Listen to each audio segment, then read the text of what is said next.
তাহলে বরবাদ সিনেমার দ্বিতীয় লুক সবাইকে চমকে দিবে? আর কবে মুক্তি পাবে দ্বিতীয় লুকটি, পারবে তো আলোচনায় থাকতে? এবং লুক নিয়ে এলো অবাক করা তথ্য। বর্তমানে শাকিব খানের লাইফের সবথেকে বড় বাজেটের সিনেমার শুটিং হচ্ছে মুম্বাইতে। তবে শুটিংয়ের মাঝেই কথা ছিল আসবে এই সিনেমার দ্বিতীয় লুক। সেই কথা অনুযায়ী বরবাদ টিম জানায় ফেব্রুয়ারি মাসের প্রথম সপ্তাহে প্রকাশ করা হবে এই সিনেমার দ্বিতীয় লুক, যে লুকে প্রথমবারের মতো শাকিব খানকে দেখা যাবে ন্যাড়া মাথায়। এর আগে কখনোই তাকে ন্যাড়া মাথায় দেখেনি ভক্তরা। আর সেই জন্য এই দ্বিতীয় লুক কেমন হবে তা দেখার অপেক্ষায় শাকিব ভক্তরা।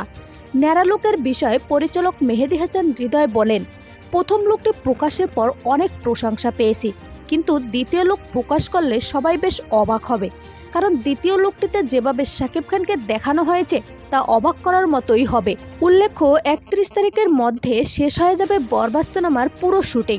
1 তারিখে দেশে ফিরে আসবেন শাকিব খান। সো ভিউয়ার্স, আপনার কি মনে হয় দ্বিতীয় লুকটি ভক্তদের মনের আশা পূরণ করতে পারবে? জানিয়ে দিন কমেন্ট করে।